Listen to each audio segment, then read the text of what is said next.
Salut, je vais t'apprendre à rendre une fraction irréductible. Nous allons travailler sur l'énoncé suivant. Donc, je souhaite écrire la fraction 840 sur 1155 sous la forme d'une fraction irréductible. Autrement dit, cela signifie que je ne peux plus la simplifier. Ça veut dire que je n'ai plus aucun multiple en commun entre mon numérateur et mon dénominateur. Alors, voilà ce que te dit ton cours précisément pour la définition d'une fraction irréductible. C'est lorsque le numérateur et le dénominateur ont pour seul diviseur commun 1. Autrement dit, ça veut dire qu'ils vont être premiers entre eux. Alors, les nombres premiers, justement, parlons-en. Je t'ai mis le début de la liste là, ce sont des nombres que l'on ne peut diviser que par 1 et eux-mêmes. Et on va s'en servir puisqu'en fait on va décomposer le numérateur et le dénominateur justement avec ces nombres premiers. Pour cela, on va effectuer en fait les divisions tour à tour lorsque cela est possible par ces différents nombres premiers. Allez, je commence avec 840. 840, c'est un nombre pair, je suis sûre de pouvoir le diviser par 2. Je prends sa moitié et j'obtiens 420. Bon, je peux toujours le diviser par 2, c'est un nombre pair, toujours. Donc, je continue toujours ici, tant que je peux. 210, toujours pair, je divise par 2. Sa moitié, c'est 105. Ah, là, je ne peux plus diviser par 2, je passe au suivant. 1 et 5, ça fait 6. C'est donc le critère de divisibilité de la table du 3. Donc ici, je vais pouvoir diviser par 3.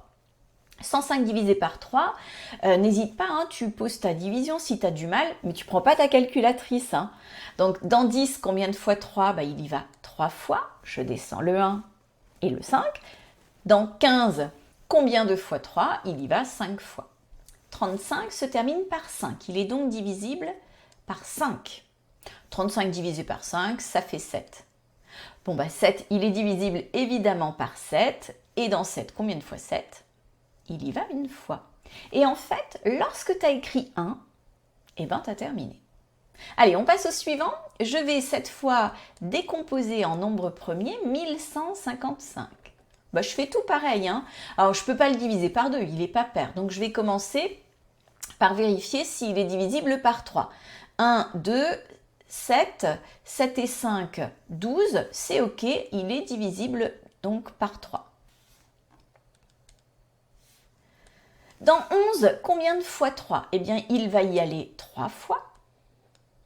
Il va me rester 2, je descends le 5. Dans 25, il va y aller 7 fois. 25 moins 21, il me reste 4. Je descends à nouveau le 5. Allez, on va faire exactement la même chose avec le dénominateur 1155. Il n'est pas divisible par 2, il n'est pas pair. On va vérifier s'il est divisible par 3. 1 et 1, 2 et 5, 7 et 5, 12. C'est bon, il est divisible par 3. Allez, t'inquiète pas, vas-y tranquille pour faire ta division. Dans 11, il va y aller 3 fois, ça fait 9, il reste 2. Je descends mon 5. Dans 25, il va y aller 8 fois, ça fait 24. Il va rester 1. Je descends le 5, dans 15, il va y aller cette fois 5 fois. Alors, si tu as du mal, surtout tu écris ces détails-là sur ton brouillon, tu n'as pas besoin de tout faire dans ta tête. 385, on n'est plus dans les divisibilités par 3, donc ici, je me rends compte que ça finit par 5 et je vais donc pouvoir diviser par 5.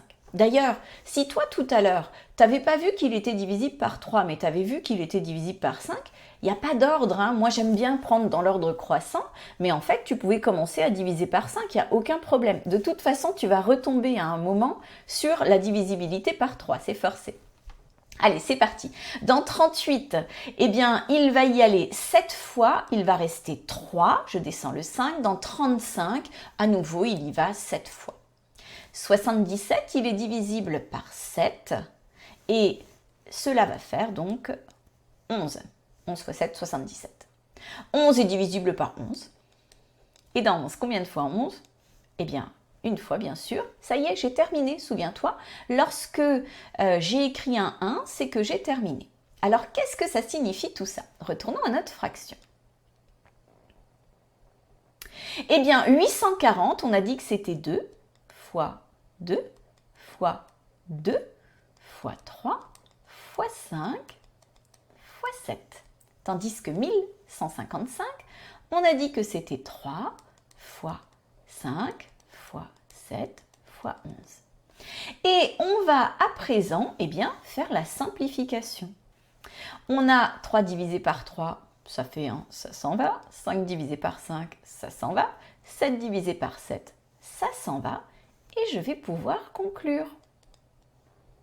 2 fois 2 fois 2, ça fait 8. Et en bas, il ne me reste que 11. La forme réduite de cette fraction, eh bien, c'est 8 onzièmes. Cette fraction-là, elle est irréductible. Allez, moi je te dis à plus pour d'autres astuces.